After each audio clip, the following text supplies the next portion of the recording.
NCC, military forces, right. तो कोई भी प्रोफेशन हो एक्सेट्रा।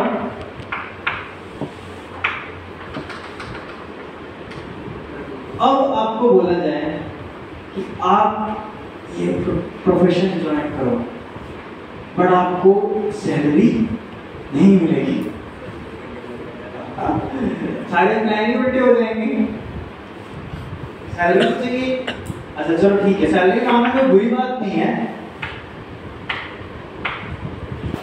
अच्छा चलो ठीक है, मनी, राइट।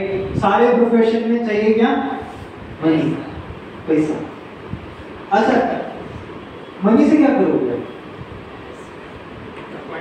हाँ, कंफर्ट्स मतलब डिजायर मतलब क्या? हाँ हाँ, क्या नीड्स हैं बेसिक आपकी, बताओ चलो। फूड, रोटी कपड़ा मकान। हाँ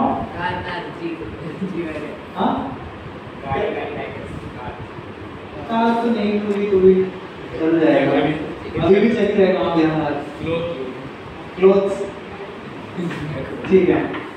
तो हमारे स्क्रिप्चर्स क्या बताते हैं कि एक्चुअली 4 एक्टिविटीज में हमारी लाइफ के सारे एक्टिविटीज समराइज हो सकती हैं। आहार, ईटिंग, हम सारी अरेंजमेंट्स किस लिए कर रहे हैं कि अच्छा खाना मिल जाए भाई, ईटिंग। फिर सोने के लिए भी चाहिए कुछ, है ना, स्लीपिंग, भाई सोने के लिए तो कंफर्टेबल जगह चाहिए। फिर आपको जनरेशन की आगे बढ़ानी है, और जैसे कि कहा था शेल्टर, डिफेंडिंग, से बताते हैं आहार, निद्रा, भय, मैथुन। ये 4 एक्टिविटीज पूरा संसार चल रहा है। इस 4 एक्टिविटीज के लिए पूरा संसार हर कोई इसी में लगा है। अब मजे की बात पता है क्या है? मजे की बात ये है, ह्यूमंस अगर ये एक्टिविटी कर रहे हैं, मजे की बात ये है कि एनिमल्स भी ये एक्टिविटी करते हैं। एनिमल्स भी खाते हैं, एनिमल्स भी सोते हैं, एनिमल्स भी अपनी जनरेशन आगे लेके जाते हैं, और एनिमल्स भी अपने आप को डिफरेंट करते हैं। एग्जाम्पल डॉग ले लें, डॉग भी खाता है, बट डॉग क्या खाता है? सड़क पे कुछ भी पड़ा हुआ मिल जाए। हम क्या खाते हैं? प्लेट पे अच्छे से पकाया हुआ, किचन में कुक फूड, सोफिस्टिकेटेड। बेसिकली हम सोफिस्टिकेटेड खाते हैं।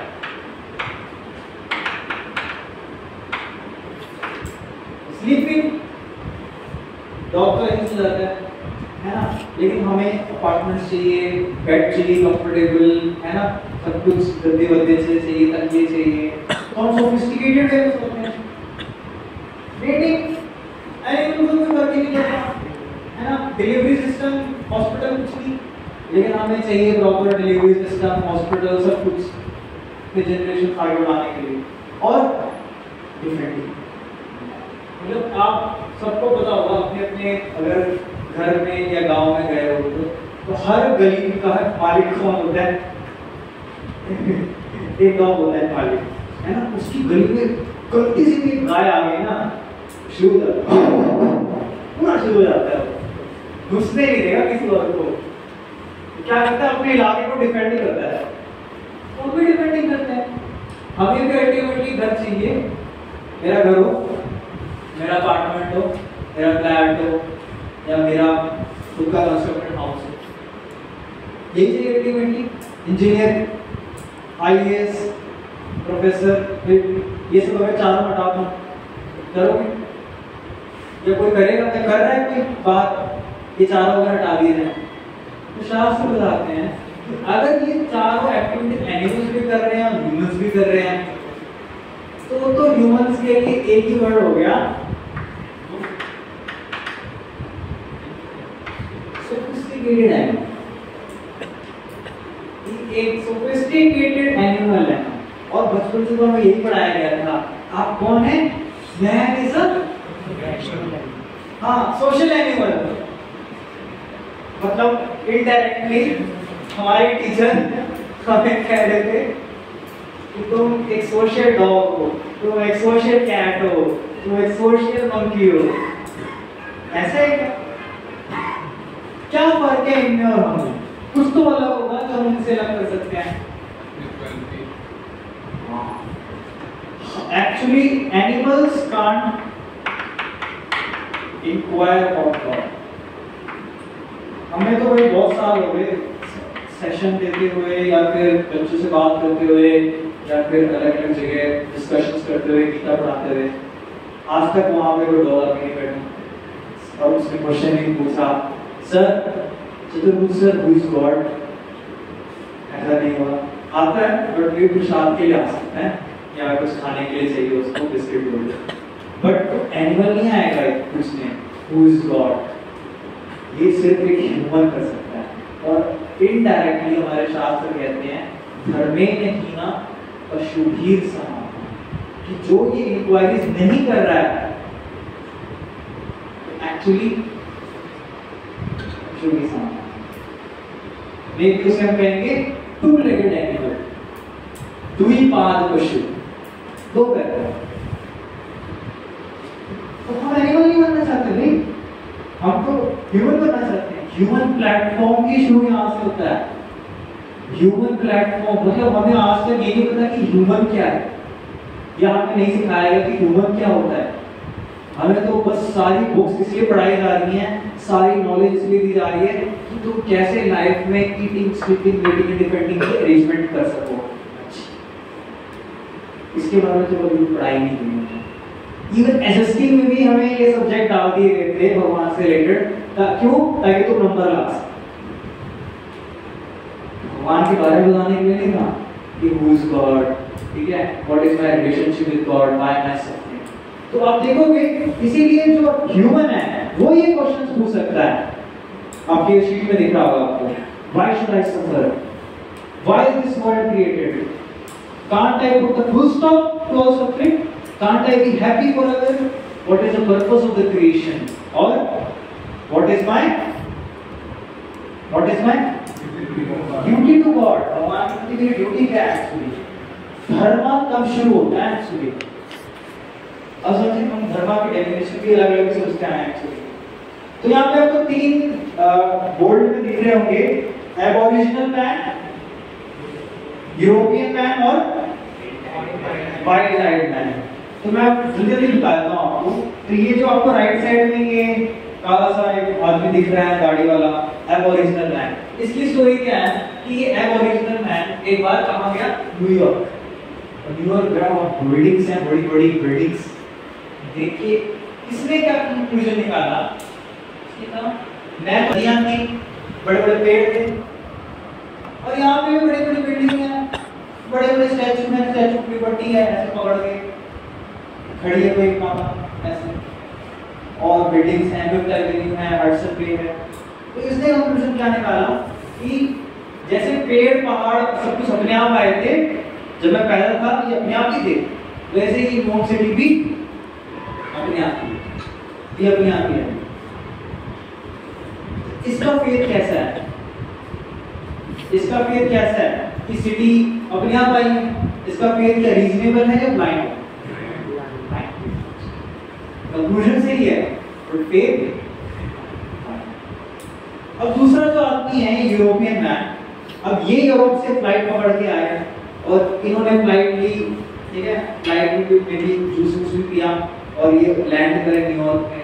और वहां पे जाके इन्होंने जो बिल्डिंग देखी तो इन्होंने क्या कंक्लूजन निकाला कि यूरोप सिटी को मैंने कभी बनते हुए नहीं देखा। देखा किसी ने? हम में से किसी ने दिल्ली बनते हुए देखी थी? नहीं देखी। लेकिन आपको फेथ है कि इसको बनाया हुआ किसी ने, है ना? इस सिटी को डिजाइन किया हुआ किसी ने, जिन्हें तो किया हुआ। ये एआरएसटी कॉलेज में कंस्ट्रक्शन होता है नहीं देखा, तो किसी ने तो डिजाइन किया ही है। बिल्डर आए, वर्कर्स आए, आर्किटेक्ट आया, उसने बनाया। तो यूरोपियन मैन ने कंक्लूजन निकाला कि ठीक है, मैंने न्यूयॉर्क को बनते हुए देखा बट इसका पक्का कोई डिजाइनर तो कंक्लूजन इसका सही है या गलत है? सही है। अब इसका फेथ कैसा है, ब्लाइंड है या रीजनेबल है? तीसरा जो आदमी है ये लंबे बाल वाला, ये लंबे बाल की हेयर स्टाइल वाला, तो इसने जब देखा, इसका चेहरा भी बड़ा अजीब सा है, इधर देख रहा है पता नहीं, तो इसने जब देखा कि न्यूयॉर्क सिटी ऐसी बनी है, ठीक है, तो ये यूरोपियन आदमी के पास गया और इसने क्या बोला कि भाई मेरे ध्यान से सुन, तेरा कंक्लूजन गलत है। न्यूयॉर्क सिटी कैसे आई मैं बताता हूँ। न्यूयॉर्क सिटी क्या हुआ,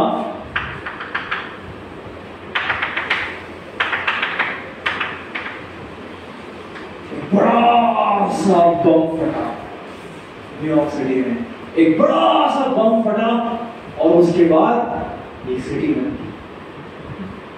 तो ये कंक्लूजन दिया हमारे वाइल्ड नाइट में।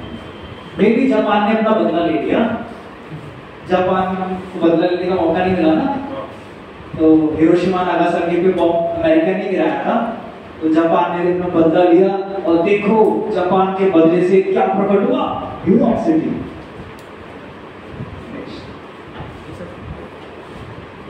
अब हम एक्सरसाइज पे आ जाते हैं। उससे पहले आपको एक सेल दिख रहा होगा, दिख रहा है सेल नेक्स्ट पेज पे। अच्छा, न्यूयॉर्क सिटी में देखो बिल्डिंग्स हैं, पार्क्स हैं और क्या क्या नहीं होता है, सब कुछ होता है। सिटी तो बहुत कॉम्प्लेक्स है। न्यूयॉर्क बाकी आपको बता दूं, अमेरिका की सबसे टेक्नोलॉजिकली एडवांस सिटी है। आज इंडिया अभी भी 50 साल पीछे है अमेरिका से टेक्नोलॉजी के मामले में। मतलब आप लोग बैंक में पेमेंट करते हैं, चेक वगैरह जमा कराते हैं, है ना, कराते होंगे, तो कितना टाइम लगता है चेक को आपके अकाउंट में आने से? हाँ, कितना टाइम लगता है? हाँ, आधा घंटा। आधे घंटे में आ जाते हो अकाउंट में? टाइम बैंक में वैसे चेक जमा किसका 2 दिन लगते हैं, मैक्स टू मैक्स 1 दिन लगता ही लगता है। अगर आप चाहे मेन ब्रांच में भी डालोगे 2 दिन लगता है कि वो वहां की ब्रांच से पहले मेन ब्रांच में ट्रांसफर होता है। अमेरिका में पता है कितना टाइम लगता है? 5 मिनट। 5 मिनट में क्रेडिट आपके अकाउंट में आ जाता है सीधा। अभी चेक किया और अभी क्रेडिट, अभी भी पीछे है 50 साल टेक्नोलॉजी में। तो अमेरिका में इतनी टेक्नोलॉजी है, इतना कॉम्प्लेक्स स्ट्रक्चर है, बिल्डिंग्स हैं, अब उसके पीछे भी इतना बड़ा डिजाइनर है कोई, तो छोटे से एक सेल के अंदर आप देखो साइटोप्लाज्म, न्यूक्लियस, माइटोकॉन्ड्रिया, क्या क्या नाम भी लिखे हैं। हाँ बिल्कुल सही है। तो इसका डिजाइनर सोचो कितना बड़ा होगा, कितना कॉम्प्लेक्स डिजाइन है सेल का। 6 साल में हमारे सारे सेल बदल जाते हैं, बॉडी के सारे बदल जाते हैं 6 साल में। इसीलिए आपके चेहरे भी बदल जाते हैं। आप अपनी फोटो पुरानी उठा के देखो, क्या देख लेते आप बचपन में, सच है ना, सेल बदल जाता है एक्चुअली। अब एक्सरसाइज पे आते हैं, आपको क्विज दिख रही है, मैच द फॉलोइंग। तो लेफ्ट साइड में है 5 option, wild night man, European man, aborigine man, cells of भंडार। तो राइट साइड में ऑप्शंस हैं, तो इनको मैच करना है। तो आप नीचे जो लेफ्ट साइड और राइट साइड लिखा है, जिसमें ABCD लिखे हुए हैं, उसमें आप सर्कल कर सकते हैं कि किसके साथ मैच करता है, ठीक है। ओके, फर्स्ट है वाइल्ड नाइट मैन। इसका क्या आंसर होना चाहिए? वैसे एक से ज्यादा आंसर होते हैं इसमें, एक से ज्यादा आंसर है सही। फर्स्ट का क्या बताओ? H, A, एक और कौन कह रहे हैं? Very good, right answer. Must be nut, wild night man कह रहे हैं must be nut due to his unreasonable faith in Hudson Bay exclusion. एक और आंसर है इसका, हाँ, H is also the right answer.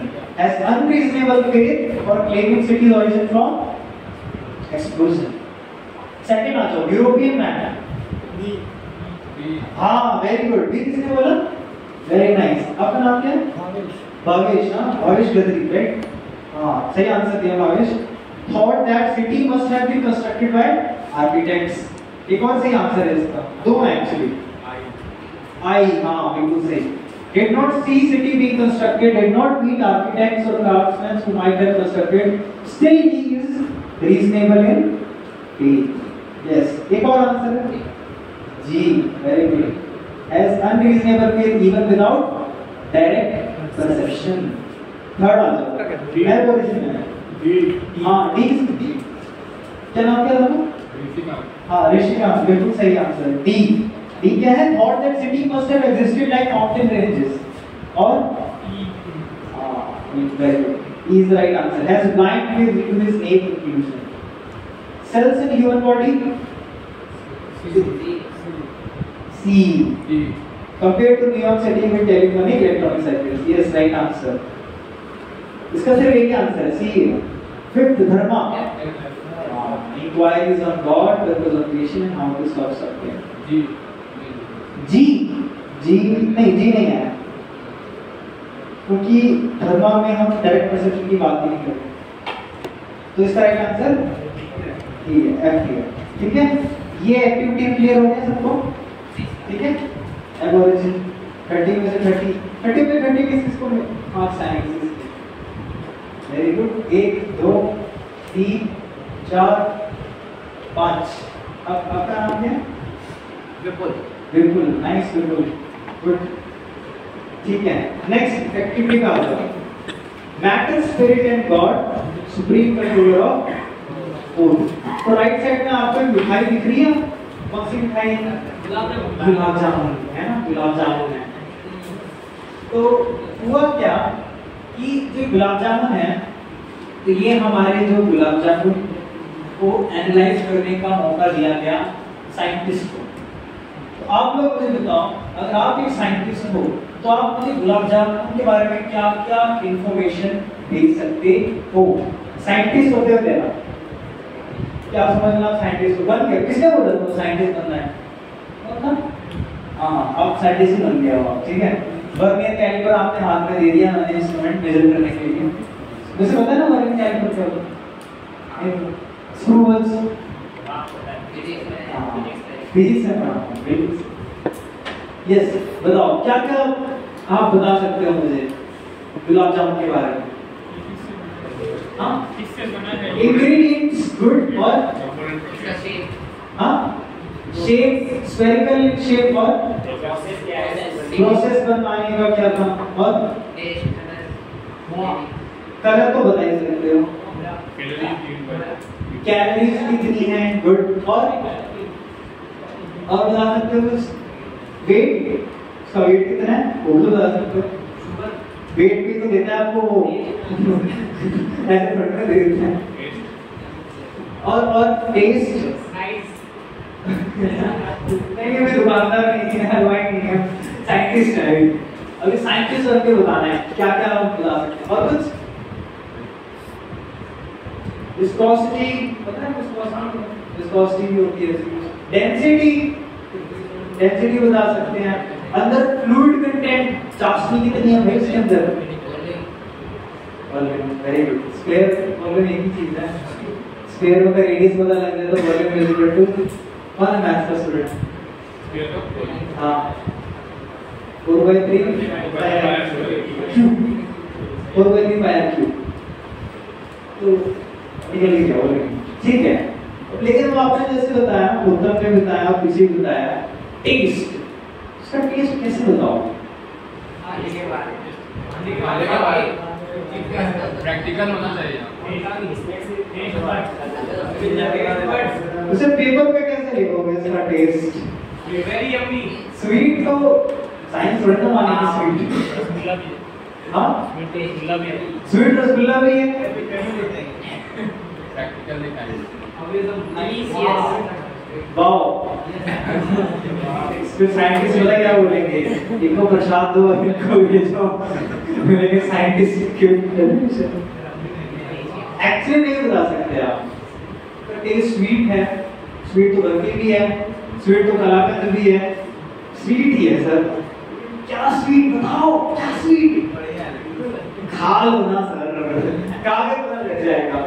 LED खाओ, खुद जान जाओ और क्या, तो खा के पता लग सकता है। अच्छा, गुलाब जामुन एक डेड मैटर है, लेकिन उसका टेस्ट स्वीट कौन बता सकता है? हाँ, जो कॉन्शियस है, जिसमें कॉन्शियसनेस है, वही बता सकता है एक्चुअली उसका टेस्ट मीठा है। क्या कैमरे से गुलाब जामुन की फोटो ले लूं, जैसे इसमें भी है, क्या ये बता सकता है कितना मीठ है? ये तो खाने के बाद ही होगा। से आज प्रसाद में भी स्वीट ही है कुछ, है ना, कुछ स्वीट ही है, ठीक है। नहीं, गुलाब जामुन नहीं है, गुलाब जामुन नहीं है, ठीक है। इस तरीके से पता लगता है कि मैटर और स्पिरिट में क्या डिफरेंस है। मैटर को मैनिपुलेट कर सकते हैं। कुछ एग्जांपल दूंगा, तीन से आ जाए, बंद कर दो ऊपर वाले सारे लोग स्विच। हाँ ठीक है, ठीक है, सब बंद हो गया, ठीक है, पंखे बंद हो गए, लाइट भी बंद हो गई, ठीक है। अब ये पंखे डेड है या लिविंग है? डेड है, मैटर है, अपने आप बंद हो सकते हैं? नहीं। ऑन करो, चालू हो गया, फिर से बंद हो गया, खराब हो जाएगी। कॉलेज में ही करते रहते हैं बच्चे, वो डेड है, ये लाइट भी, बल्ब भी डेड है, पंखे भी डेड है, एक जो कंट्रोल करने वाले कौन है? ह्यूमन बीइंग, कॉन्शियस बीइंग, एक स्पिरिट इसको कंट्रोल कर सकती है। ये पोडियम जो है, मैं चैलेंज देता हूं, इस पोडियम को पड़े रहने दो, मिलियन ऑफ ईयर्स तक ये नहीं हिलेगा, जब तक कोई इसको हिला नहीं देता, है ना। नहीं तो एक और चैलेंज देता हूं, ये शर्ट जो पहनी हुई है आप, या मैंने जो पहनी हुई शर्ट, ये शर्ट मैं चैलेंज देता हूं कि इसको, इस शर्ट को रख दिया मैंने, ये शर्ट अपने आप जाएगी, वॉशिंग मशीन में धुलेगी, ड्रायर में सूखेगी, ऊपर कार पे बसे रहेगी, प्रेस होके मेरे पास आ जाएगी। ऐसा पॉसिबल है? कभी भी पॉसिबल नहीं होगा, कभी भी नहीं। इस शर्ट को इवन वॉशिंग मशीन में डालने के लिए कोई चाहिए। तो इस डेड मैटर को कंट्रोल करने वाला कौन है? कॉन्शियस, किनशुक सर, एंड का नाम है एक स्पिरिट, राइट। एक स्पिरिट कंट्रोल कर सकती है मैटर को, ठीक है। अब यहाँ पे थोड़ा ट्विस्ट है, किनशुक सर की ऑन ऑफ के बिना ये फैन और बल्ब नहीं चलते, ठीक है। लेकिन सपोज बिजली बोर्ड ही अगर बिजली बंद कर दे, तो एक के ऑन ऑफ करने से क्या ये फैन ऑफ चल जाता है? नहीं, सब एग्री करते हैं इस बात से। इसका मतलब कंट्रोलर तो हम हैं, लेकिन सुप्रीम कंट्रोलर हम। सुप्रीम कंट्रोलर इस फैन और बल्ब का कौन है? Electricity board. और उस इलेक्ट्रिसिटी बोर्ड को चलाने वाला कोई इलेक्ट्रिकल इंजीनियर है, जो बैठा हुआ है अपनी चेयर मस्त से इलेक्ट्रिसिटी भेज रहा है। हम माइन्यूट कंट्रोलर है, छोटा सा कंट्रोल कर सकते हैं। अपनी बॉडी में खाना डालते हो, आप खुद बचाते हो उससे। ये गया खाना ऑसोफेगस से नीचे, ये गया खाना अब मेरे स्टमक के अंदर, अब मैंने प्रोड्यूस किया HCl एसिड, उसका डाइजेस्ट है, और उसके बाद यहाँ से गया पैंक्रियाज में, फिर लिवर में, फिर लार्ज इंटेस्टाइन में, फिर निकलेगा ये बाहर। ऐसा करते हैं, मुझे वो नहीं करता। मतलब हमारा कंट्रोल बहुत ही माइन्यूट सा है, छोटा सा है। हमारा कंट्रोल क्या है? इस सर ने जो प्रसाद दिया उसमें डाल दो अंदर, इसके बाद तुम्हारा कंट्रोल कुछ भी नहीं है। कितना ही कंट्रोल है हमारा। शास्त्र में क्या बताते हैं हमारा कंट्रोल पता है कैसे है?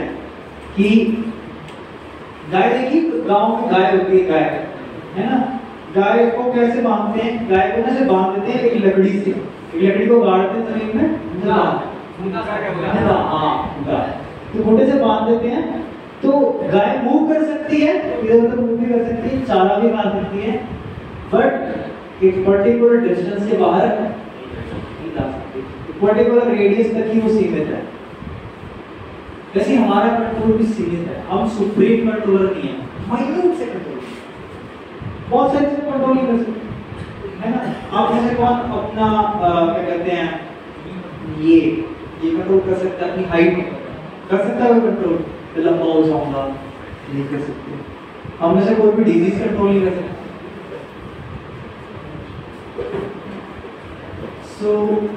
हम में से कोई डिजीज कंट्रोल नहीं कर सकता, हम में से कोई भी ना कोई अपने पेरेंट्स कंट्रोल कर सकता है। हम तो एंगर भी कंट्रोल नहीं कर पाते हैं, एक सेकंड में गुस्सा आता है, फिर हम सोचते हैं वो व्यक्ति नहीं था क्या जो बोल रहा था। एंगर के लिए क्या कहते हैं, when you are angry don't speak, otherwise you are going to give the best speech of your life which you are going to regret। तो हमें बहुत ही कंट्रोल नहीं होती।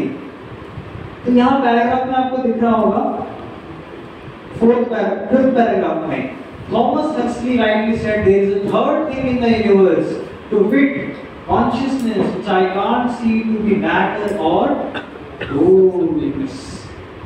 Therefore last paragraph में आपको दिख रहा होगा in Bhagavad Gita 9.10 Lord Krishna says, ये बहुत अच्छा श्लोक है, आप मेरे पीछे दोहरा सकते हैं संस्कृत में, मयाध्यक्षेण प्रकृति सूयते सचराचरम् हेतुनानेन कौन्तेय जगद् परिवर्तते। कृष्णा क्या कह रहे हैं, the material nature works under my supervision। ये पूरी मटेरियल नेचर मेरे सुपरविजन में काम करती है। अगर मैं का डिस्टर्ब ही है, तो अगर मैं मटेरियल नेचर की बात करूं, इस मटेरियल नेचर में जितना भी कुछ है नेचर में, पीरियोडिक टेबल में इवन भी जो है सब कुछ रिड्यूस किया जा सकता है 5 एलिमेंट्स में। सुना है आपने? Earth, water, air, ether and sky, है ना। तो इन 5 एलिमेंट्स में सब कुछ रिड्यूस किया जा सकता है। अब क्वेश्चन ये कि साइंटिस्ट ये नहीं पता लगा पाए हैं कि ये आ कहां से है।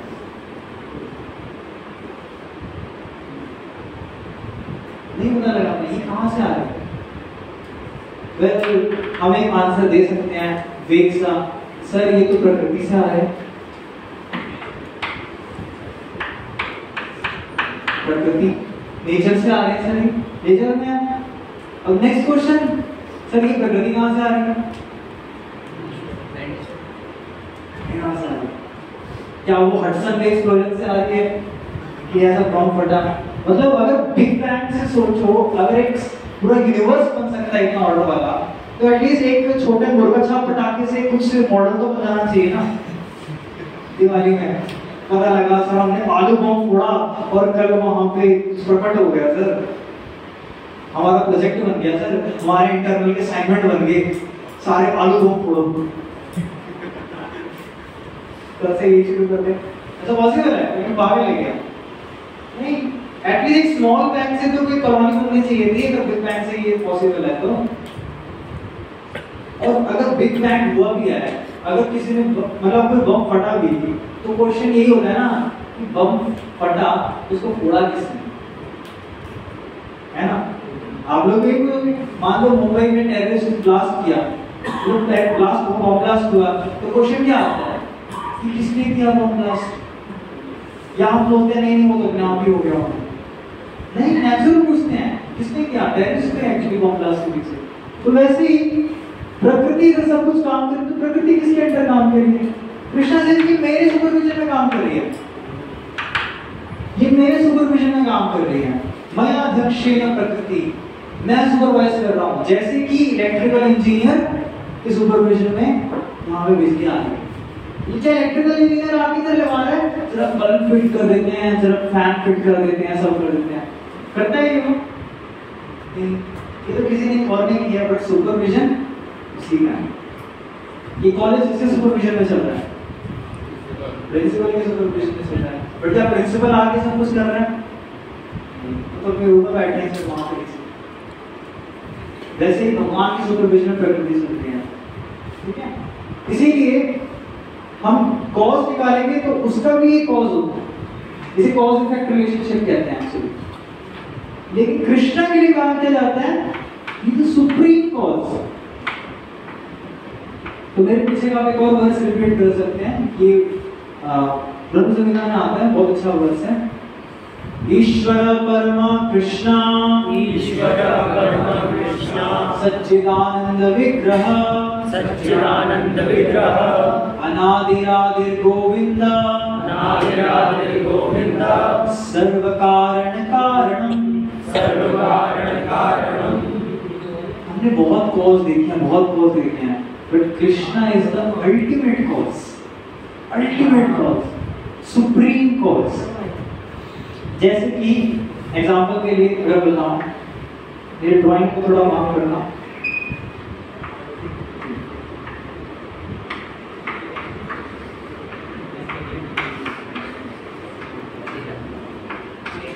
ये मान लो क्या है, एक ट्रेन है, ठीक है? एक ट्रेन है, ठीक है? तो अगर मैं इस बोगी की बात करूं, ये जो बोगी है, ये जो कोच है, इसको कौन खींच रहा है? इसके आगे वाला, राइट? ये खींच रहा है ना इसको, इसको कौन खींच रहा है? इसके आगे वाला। अल्टीमेटली सारे बोगियों को कौन खींच रहा है? इसके कॉज को क्या कहते हैं? Immediate cause.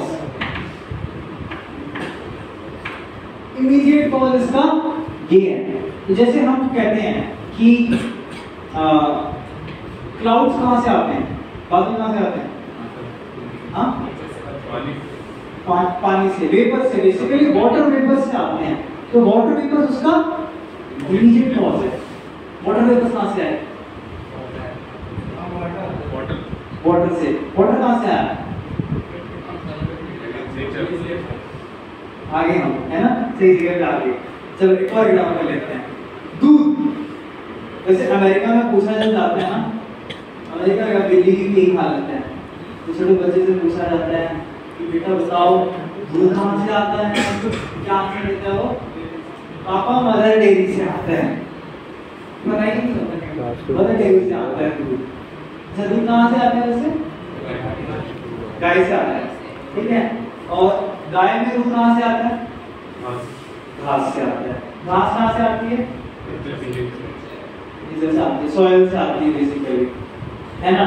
सीड से आती है, सीड से बाद में घास बनती है वो, ठीक है? ओके, अब वो सीड कहाँ से आता है? घास से आता है ना? घास से गिरा है। और अल्टीमेटली सीड को सर्वाइव करने के लिए सनलाइट चाहिए और पानी चाहिए, है ना? तो पानी और सनलाइट कहाँ से आए? इससे तो आ रहे। तो कृष्णा क्या कह रहे हैं? कृष्णा कह रहे हैं कि इमीडिएट कॉज और रिमोट कॉज, जैसे आपने बताया कि गाय जो दूध दे रही है, तो दूध आ रहा है, उसका इमीडिएट कॉज क्या है? घास। और उसका रिमोट कॉज क्या है? सीड्स और सॉइल और वाटर और सनलाइट, राइट? लेकिन कृष्णा क्या कह रहे हैं? सबका अल्टीमेट कॉज तो मैं, अल्टीमेट कॉज जो है कृष्णा कह रहे हैं वो मैं। इसलिए वो क्या कहते हैं? सर्व कारण कारणम, कॉज ऑफ द कॉजेस, सर्व कारण कारण, ठीक है? मैंने ये नेक्स्ट एक्सरसाइज भी कवर करा दी है पिछली बार, ठीक है? क्विज पे आ जाओ, पेज नंबर 3 पे। थॉमस हक्सली स्टेटमेंट, इसका क्या आंसर है? बी और D? D proves that the third, पहले बी देखते हैं, proves that the third thing in the universe is spirit which has arisen from matter, B नहीं है। proves that there is a third thing in the universe which is spirit beyond matter and force, D is the right answer, very good. Second, find the odd man out, A camera can click the picture of a beauty queen or poor beggar, but not comment about her beauty or feel compassion in the heart like a boy can. Similarly, machine can estimate the sound, scientists can describe shape, device can measure the temperature, video camera can shoot. इसका answer बताओ, इसका answer क्या है? D. Odd one निकालना है। Odd one बताओ, इन चारों में से अलग कौन सा है? हाँ, B is right answer. Nice. आपका नाम क्या है? राहुल ने सही आंसर दिया है। Scientists can describe shape, size, quantity of sugar about the gulab jamun. ठीक है? तो क्यों? Because scientist is a spirit, conscious being, है ना? बाकी सारे क्या है? Matter, device, machine और video camera. अच्छा, next, who is a true MSc? Master. One who knows matter, spirit and controller.